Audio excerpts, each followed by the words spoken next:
I will start the presentation. I would like to start, please, by asking all of us, what is the common denominator of all of the applied agri-technologies or different precision agriculture technologies we will see today? And well, the answer is that they are all based upon exact sciences, or if we want to be precise, on precision sciences, precision agriculture. From there derives the term precision agriculture and the sector that we will all see today. And sorry, we will start by a brief video. Number one consumer of water in the world is agriculture. Israeli innovation is helping today farmers all over the world to grow more with less. We are developing a new technology that enables us to use the water in a greater efficiency. Projections of water needs tell us that we may need almost to double our water, and mainly to double it for food production. Our research, in cooperation with our farmers, came to different solutions, developing new agro techniques which allows farmers to produce much better per unit area with less water. In 1965, we were a group of young farmers in the Israeli Negev desert in Kibbutz Hatzerim, and we faced the challenge of water scarcity and very poor soil. And we were farmers. We were looking for a solution. The idea of drip irrigation, this innovation, is delivering water and nutrients, by the way. Sometimes we call it nutrigation, delivering it at the right amount directly to the roots, where it's needed and when it's needed. Plants lose most of the water they take from the ground to the atmosphere. They lose the water to millions of tiny little pores that exist on the surface of the leaves. We discovered a new mechanism that controls these tiny little pores. Here, for example, we have two plants. The plant with our technology loses less water and it grows faster. We are developing a new technology that enables us to use the water in a greater efficiency. We use the temperature of the leaves, a thermal camera, to make an index that can tell us how much water the trees need. We can produce olive oil, which is much better when we irrigate according to the parameters that we give to the farmers. Israel is leading in being efficient in water for agriculture and especially for crop production. By doing so, we managed to be about 6-7 times more efficient in water use as we were about 50 years ago. And therefore, we can allocate the saved water that was needed for agriculture to other resources.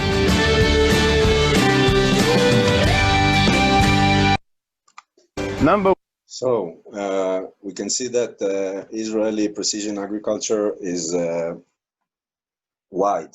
We're gonna review it today. Our agenda will be overview of the precision AgTech sector and main challenges, global challenges. Then we're gonna focus on the Israeli AgTech ecosystem. We'll move to the plant production value chain technologies. And then we'll review the animal production. And we will finalize with protein and supplements, protein substitutes and supplements. And we will briefly talk about combating desertification on a global scale. So I would like to start with the definition of precision agriculture, asking what's the difference between the two definitions here presented. The difference is the word information.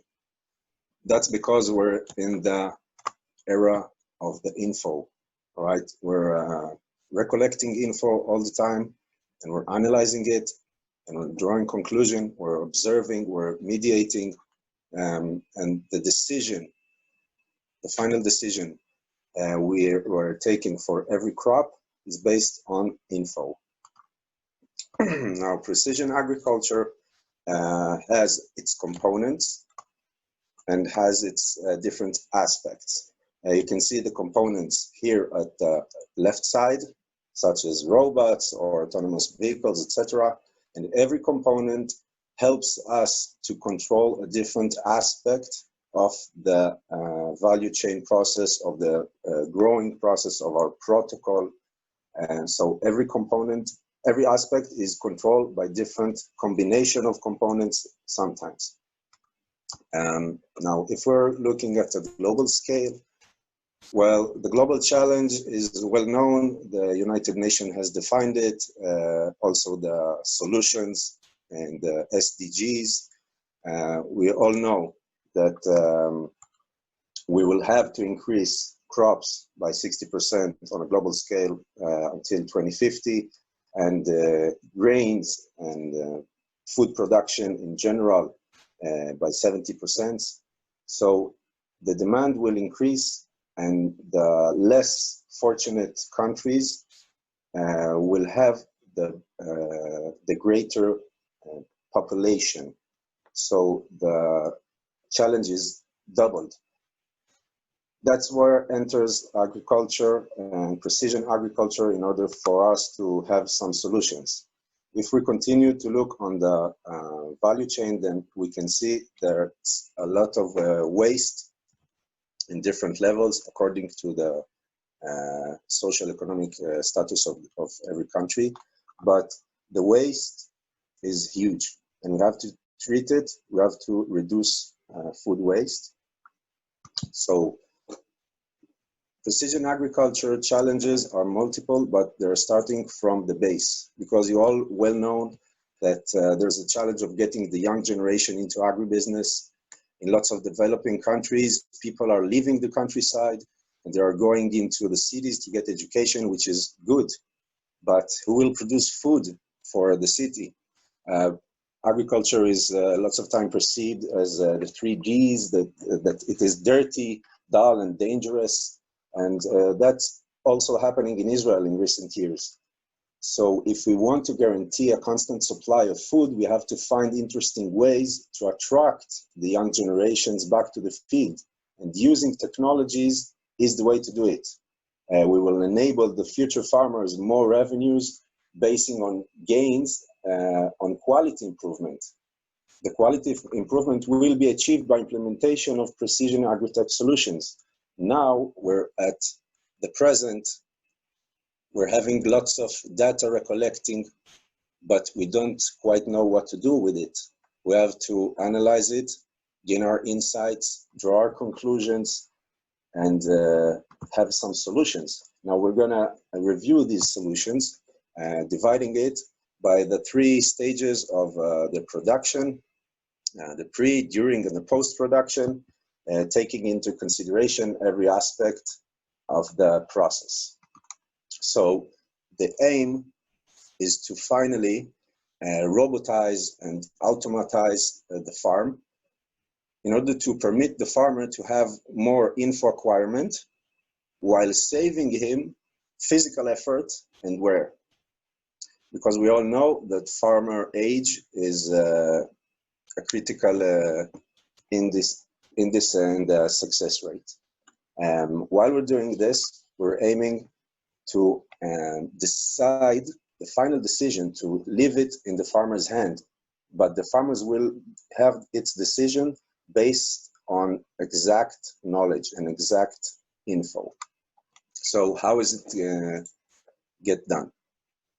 The process is based on a circle, on a feedback circle. It's comprised of constant data gathering, a process that occurs pre and during production. The data has to be processed and analyzed, which will lead to the identification of the problem or the cause, to the deduction of conclusions.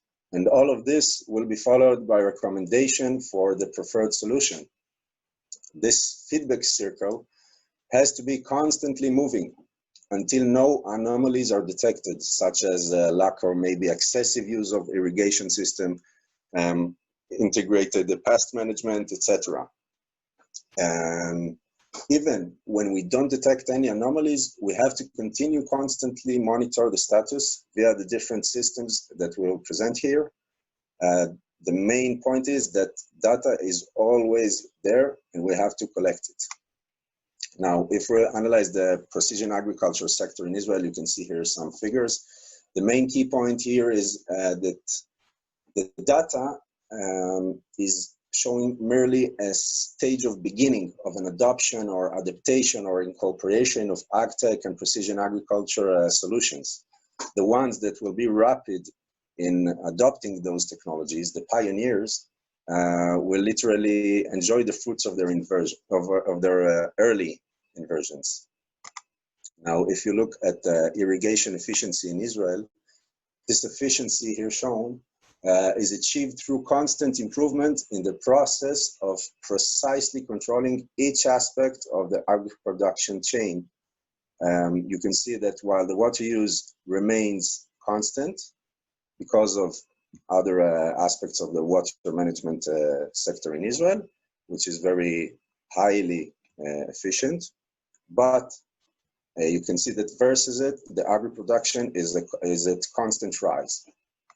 Now, if we're looking at the AgTech sector, let's call it ecosystem, you can see that Israel is taking a good advantage of its small area and the differential climate zones division. That's in order to base a strong R&D arm. This arm is locally connected to each zone's farmer needs. You can see the different centers, the local centers of each area, agricultural area in Israel. And those centers are connected to the farmer needs, and they're conducting researches according to these needs. And they are engaged directly with the different academic institutions. So the circle is closing, and the funding part comes from different state budget or from private VCs. That puts Israel in a high position in the innovation index. You can see some figures of the investment in AgTech globally and the investments in Israel. You see that Israel presents more or less 2% of the global AgTech investment. And this investment results in applied academic R&D. This R&D processes has lots of good and positive results. And it's only natural to see lots of professors commercially leveraging their incredible scientific achievements. Like the example here shown of Professor Oded Shusayov from the agricultural faculty here in Rehovot. You can see all his ventures based on his scientific achievements.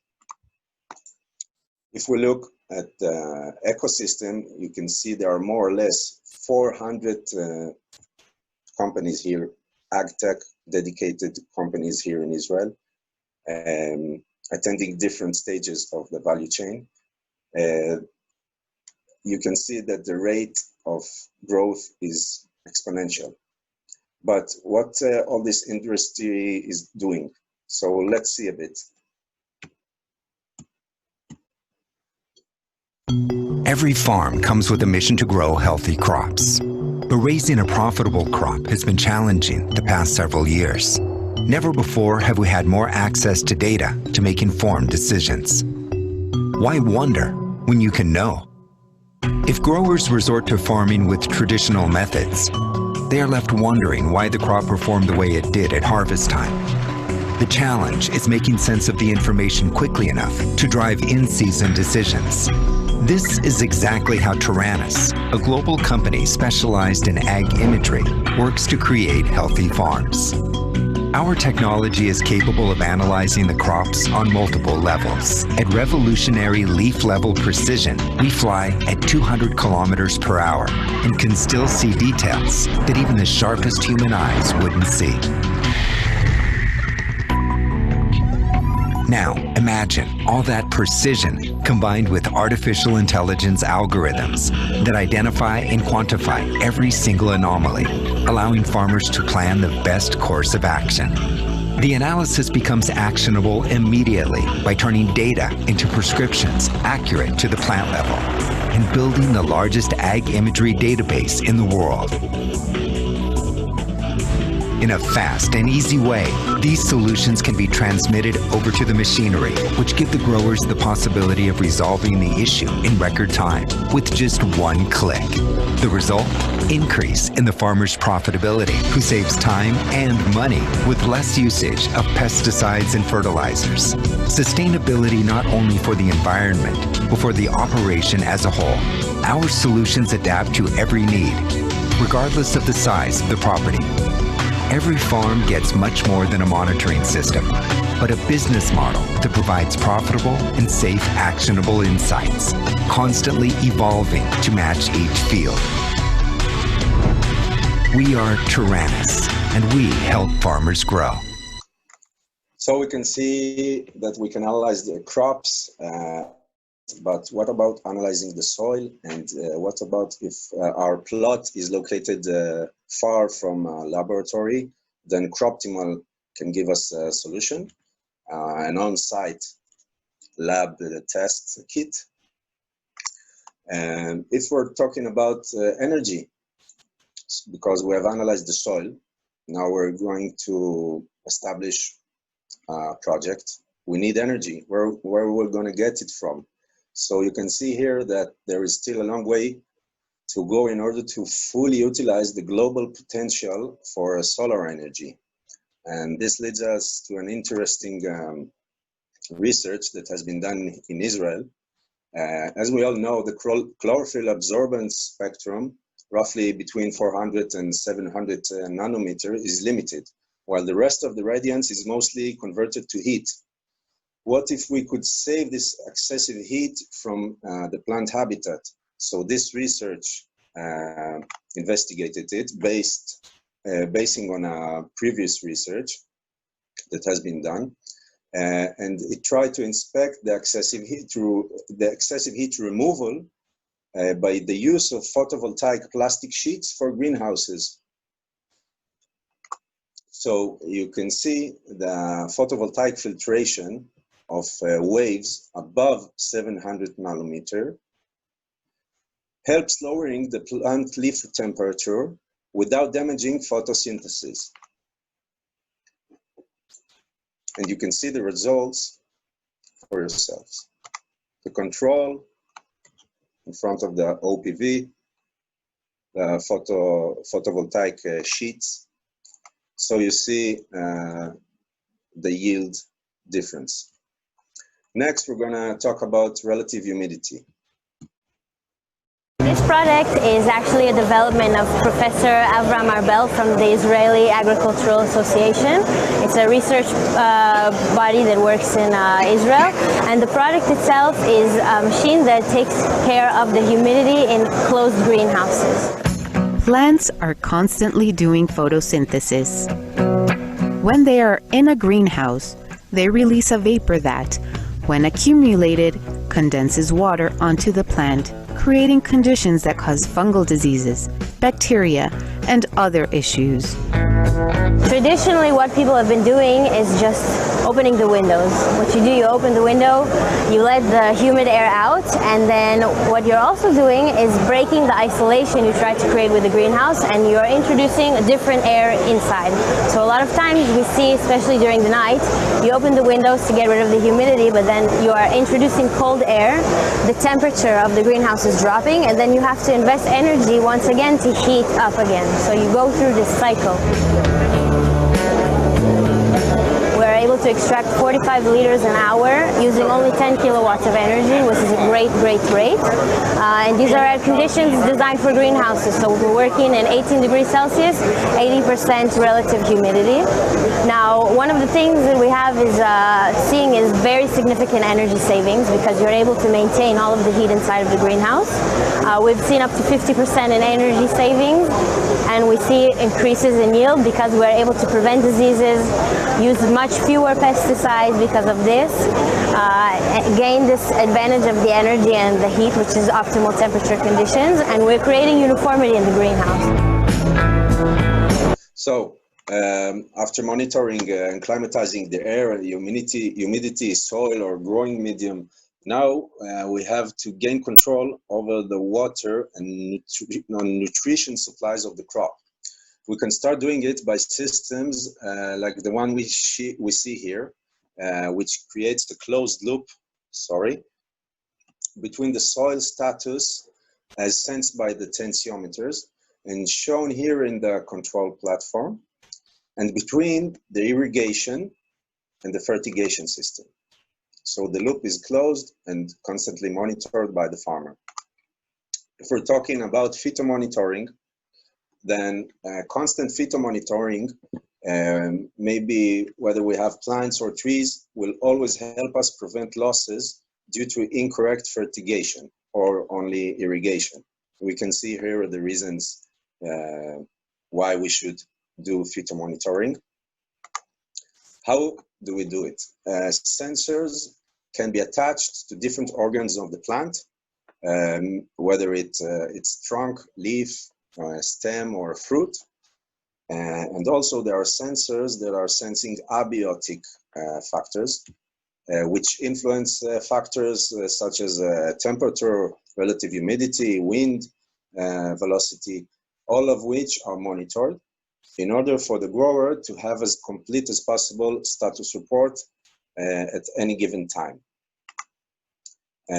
For instance, if we're looking on trees, the two main key points indicators one tries to always control when conducting trunk phytomonitoring are the DCA, the daily contraction amplitude, and the trend of daily growth, the TDG.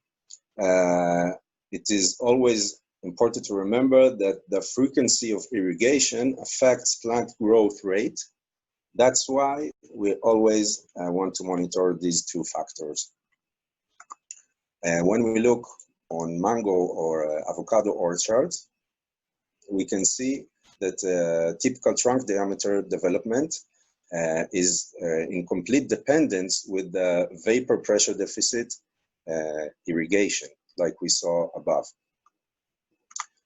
Two main conclusions we can draw from this analysis is that even when it rains, we still have to monitor our crop water status, and sometimes we even make adaptations on a moment's notice. And the second thing is any millimetrical gain we can achieve in our fruit diameter will result in a significant improvement of our final yield, thus our final income. We're going to see now another model of phytomonitoring done by Supplant. As a farmer, you know that the most basic element in agriculture is water. 70% of water in Western countries and 90% in developing countries is used for irrigation. Over the years, the world of agriculture took major leaps.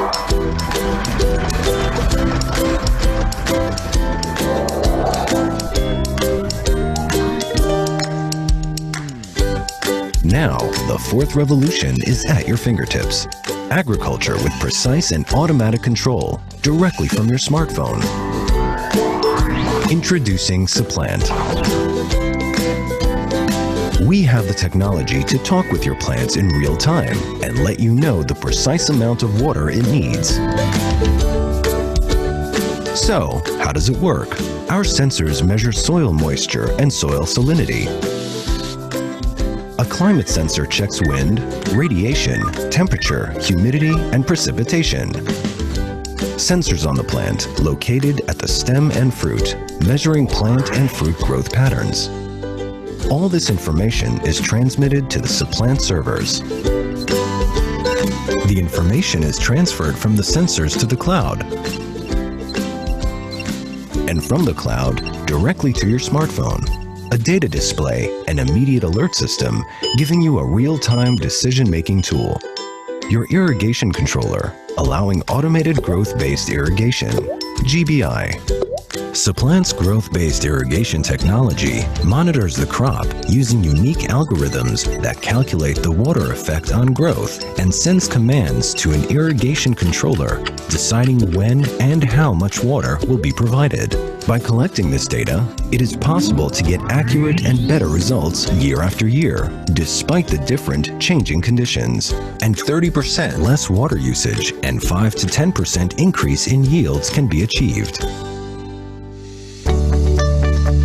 Well, this is Supplant. Another company is CropX, which uses a special screwed probe. This probe recollects soil info. The platform integrates various solutions and enables visualizing and controlling different aspects of the crop process and manage it online, as we can see here, whether from our cellular or from our desktop or a laptop.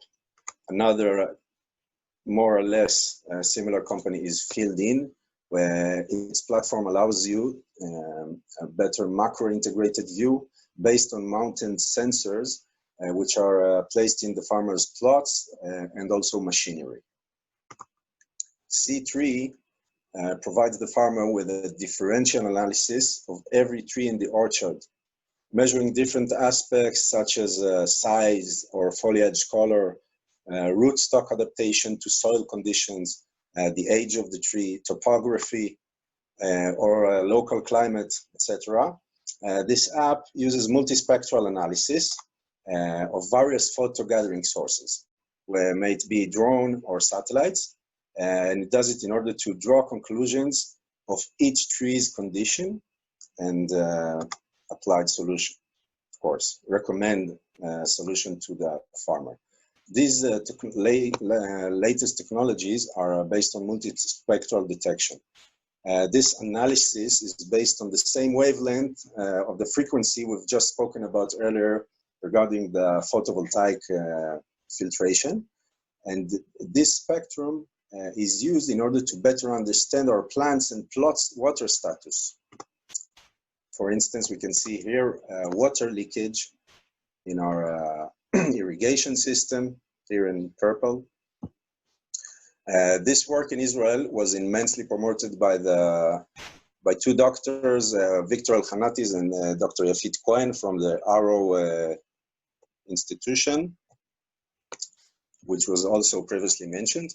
So we can analyze the plant's water status based on multispectral detection. What about pest management? Let's see.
So this was KaiX.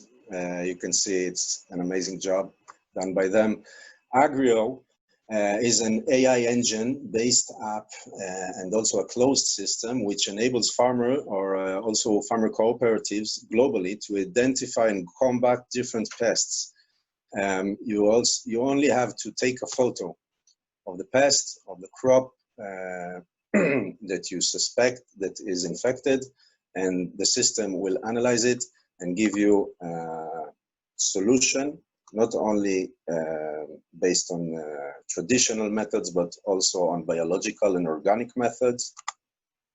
Next, we're going to talk about Agrint. Agrint was developed in order to fight an insect at the end, a special insect. In the Jordan Valley, Israel has 65% of its dates cultivation, 75% of which are from the medjool variety, which is the most expensive date variety in the world.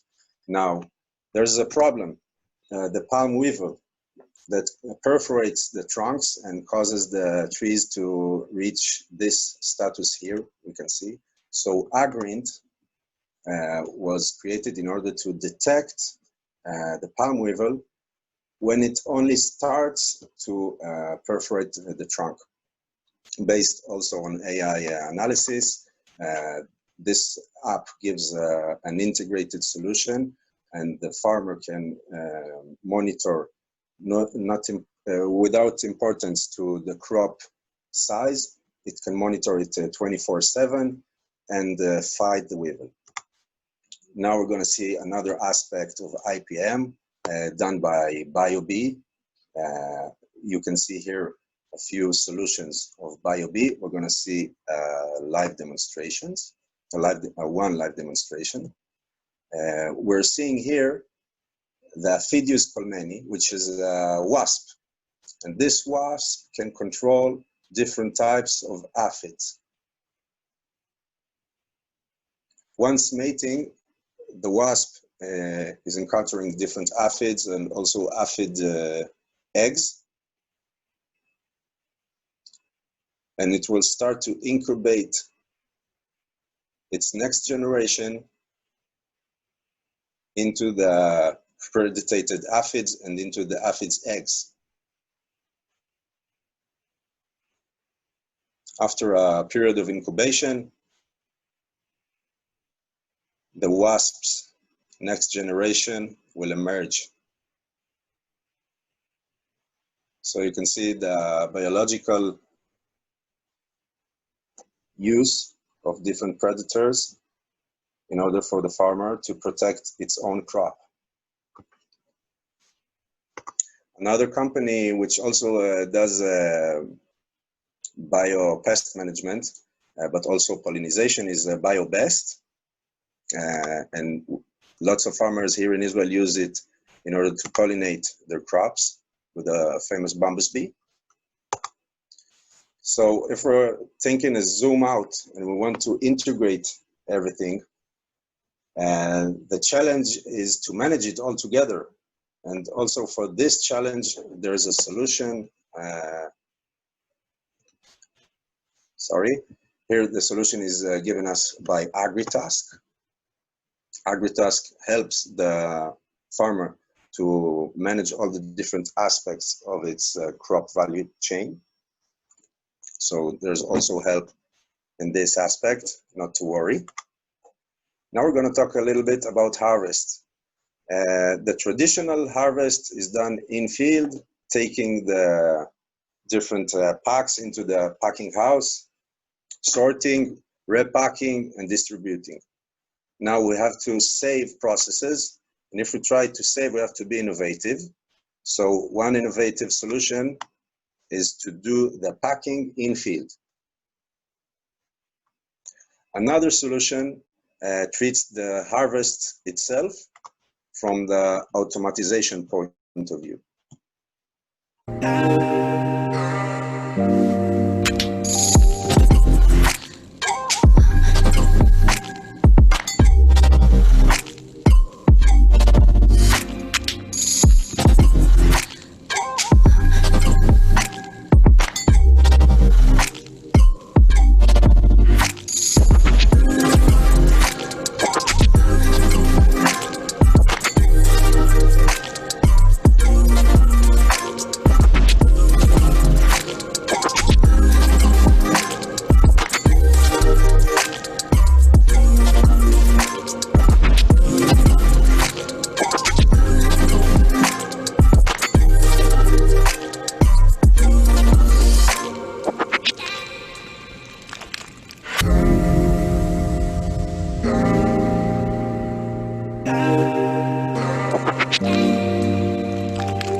Amazing what one worker can do, given the right technology.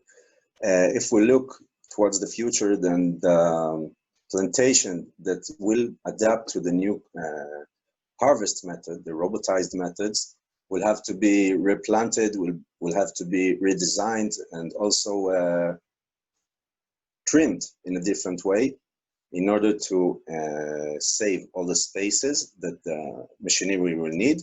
But the final result will be a huge save, as you can see here, on labor and work hours, manually versus robotically. Another robotical solution is the one given us by MetaMotion, not yet on trees, at this stage only with tomatoes, but it combines a camera which can analyze the ripeness of the fruit, and according to different requirements, to the client requirements, you can pick at the right moment. If we're talking about mechanical harvest, then there's the batata example of Moshe Meron.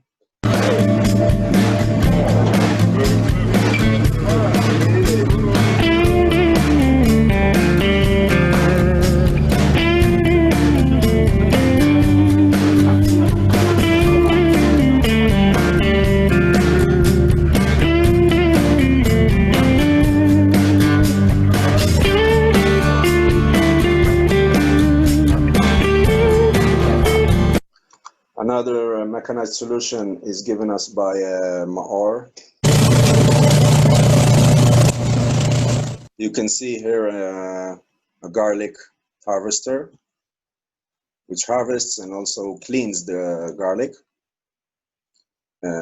trims it and cleans it.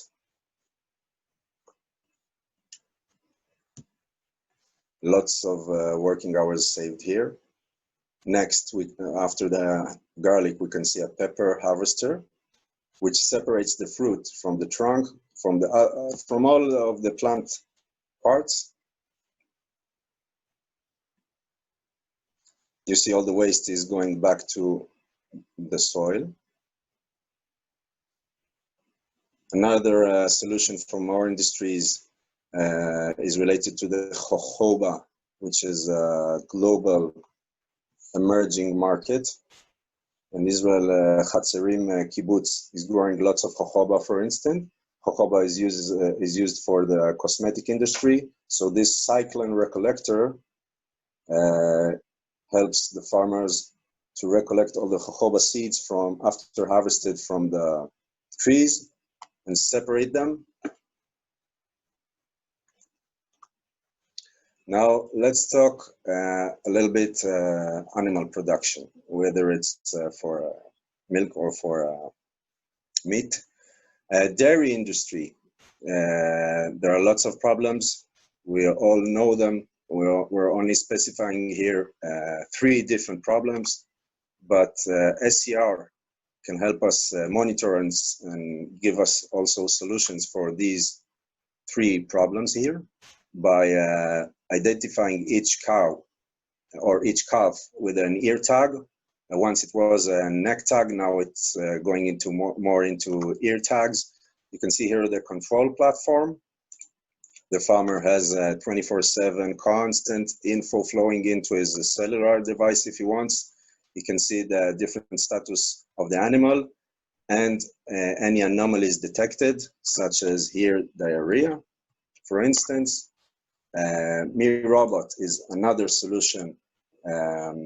Here we're summarizing the benefits of using it. Every farmer can well evaluate a good save on his costs. Next, we're going to talk about poultry, and there's a big problem controlling the eggs. And when we're talking about it, we're referring to the prevention of killing of male day chicks, because farmers don't know the gender of the egg. So the smart egg trays of live egg gives us a solution. We can constantly monitor and evaluate different indices, such as fertility rate or hatch window into the future, also inspect it, different developmental stages. And by analyzing all of this based on AI engine also, of course, there will also always be an AI engine in an innovative solution. We can prevent losses and we can gain more revenues.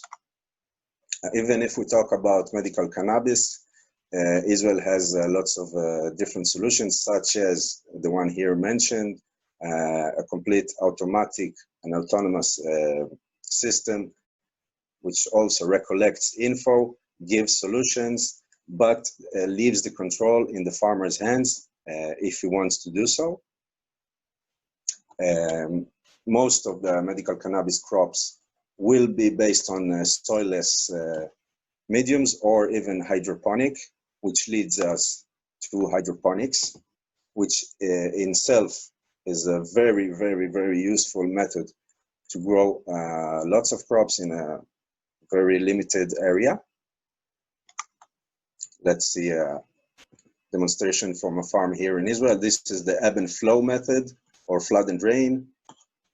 You can see lettuces above the foam. This is the NFT vertical method. Another method is the horizontal NFT method, shown here in a very big company here called Carmelim in Israel. You see also the yellow sheets are part of the IPM protocol of this farm. Everything is recirculated, all the water is reused, nothing gets lost, and you can see and evaluate the quality. Next, if we're talking about cultivated meat or meatless meat, then we have Aleph Farms, which is dealing with research and development of meatless meat in order to shorten the time needed for the meat to go into the market, and also to save all the biological and environmental hazard that we all know that producing meat is connected with. Aleph Farm has also reached into the space. Aleph Farms has become the first to produce slaughter-free meat in space. Today, we're challenging the notion that meat can be produced everywhere, leaving a minimal environmental footprint. Aleph Farms, working towards stable food security for our planet. Yeah, so 3D printing, 3D bioprinting is also present here. If we're going from meat to fish, then the global demand for fish is at rise, as we can all see. So Akinovo has an innovative solution for the fish nutrition in order to gain more weight of the final product, as you can see, thus enabling the farmer to enjoy more revenues. This is the Akinovo solution. Another solution is the Gili Ocean open ocean farming. This company uses open ocean cages which are fully monitored to grow fish. This is the nutrition tank submerged into the ocean, and this is the moment of the food distribution. Everything is accurate, everything is precise. There's a camera which constantly monitors every fish status and transmit it to the control platform in order for the farmer to be able to control all the aspects which are crucial for him to analyze the different health status of all the fish. Once the fish dies, this is the sink. So there's also a counter here. Everything is exactly on site reported to the farmer. Another solution is given by Bioefficiency, talking about the RUST, the recirculating aquaculture system. which is a very effective system, relies on 4 basic stems. Here I mentioned the mechanical filtration, the CO2 removal, the enrichment of the oxygen in the water, and the removal of the total ammonia nitrogen. This system allows to produce large quantities of fish in small areas. Another aspect of the sea science here in Israel is the algae industry, here presented by Sikura, which has a farm located some kilometer from the Mediterranean Sea. The farm uses the seawater in order to produce algae. From these algae, this company mainly produces 2 types of algae, the gracilaria and the ulva. From these algae, they're producing, or their clients even produce supplements, different nutrition supplements, different cosmetics, or different gastronomic products. This gentleman here is a famous chef in Israel, and he uses the gracilaria, for instance, here to decorate his salad. Also, obviously, they have very high nutritional value. Another algae company is AgTech, which is located in the Israeli desert, as you can see, not nearly by the sea. They're taking advantage of the hot climate, making the desert bloom, literally, and their products are focused on different pigments like the astaxanthin or fucoxanthin, which are very important antioxidants.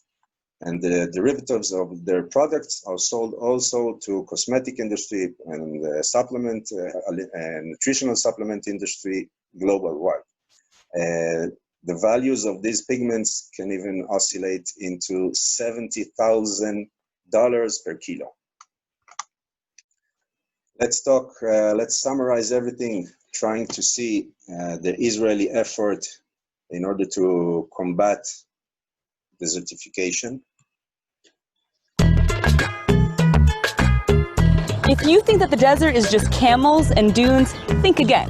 The desert is a place where we can and we must grow food sustainably. Dry lands cover over 40% of the earth and are home to over 2.2 billion people. Given climate change, those numbers are likely to grow. Here at Ben-Gurion University's Blaustein Institute for Desert Research, scientists are developing solutions to some of the world's greatest problems in the field of water scarcity, food security, and clean energy. We are located in the heart of the Israeli Negev desert. We have extremely high temperature during the summer, and Israel is unique because our deserts are just decreasing in size. And this is exactly because our activity. We are making the desert bloom, and this is something very unique to Israel and very unique to the Blaustein Institute for Desert Research. We check the mechanism in which plants survive in these areas, and we are trying to bring the knowledge that we are collecting here in order to make farmers in different areas grow these kind of crops with the techniques that we are developing here. This was once seawater. Now, after desalination, it is fresh water to drink. Desalination these days provide more than 80% of what Israelis drink. Our technology is implemented in countries such as the US, Australia, Africa, and Europe as well. And of course, there is plenty of sunshine here in the desert. Here at Ashalim Solar Thermal Power Station in Israel's Negev Desert, more than 50,000 mirrors follow the sun and reflect sunlight onto a boiler on top of a 250-meter tower. The electricity generated here will be enough to power over 120,000 homes. The desert is an incredible place. We can face global challenges together, growing more with less and leaving no one behind. If you care, share. So we invite you to share this knowledge with, you can see here all the different companies that we mentioned in our presentation today. You're most welcome to contact them either through us or directly. If you have any questions, you can contact me here at the mail mentioned. I thank you for your time. I hope you enjoyed this presentation. and that you will gain some benefits from the different solutions here mentioned. Thank you. Thank you very much, Omer. So we will begin with our questions and response.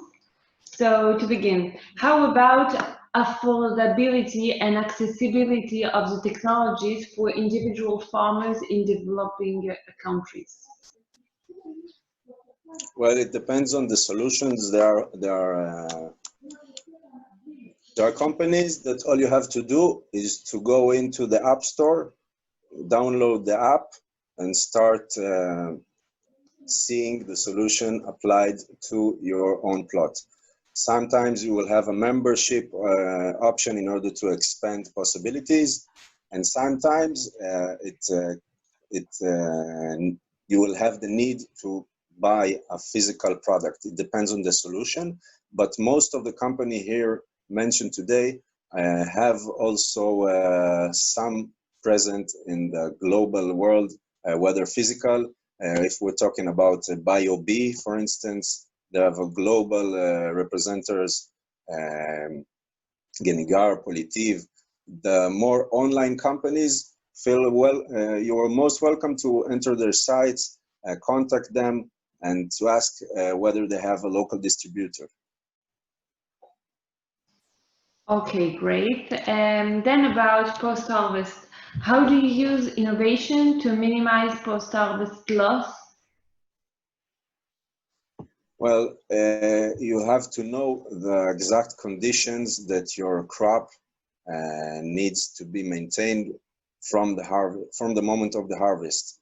If it has to be under, for instance, refrigerated conditions, then you can't allow even a minute of loss of optimal conditions. So after analyzing, for instance, we had some 10 days ago, we had a lecture with Professor Dov Prusky, which is an expert in post-harvest of every kind of fruit you can imagine. So such an expert, once you consult him and you know all the conditions that your specific crop needs to be maintained at, you have to follow the protocol in order to prevent any losses in the post-harvest process, obviously. Great. What are the costs and benefits for using a computerized irrigation system as compared to manual irrigation system? Yes, well, in developing countries, sometimes the cost of labor is not an issue. But as time will go by, cost of labor will always rise, and there's also the cost of time that we waste going into the water well, pumping the water, going back into the field, irrigating, and vice versa. So maybe the initial investment in an automated irrigation system is big, but if you look for the long term, like 10 years and so on, then the return is more than duplicating itself.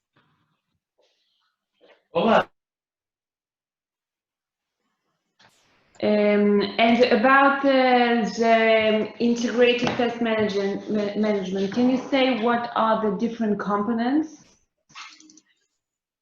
Well, it will always start with the detection. Yes, once the farmer has even a slightest suspect that there's a disease that his crop is infected with, then he immediately has to start a procedure in order to detect it. Once detected, it has to be analyzed in order to be accurately prescribed with a solution.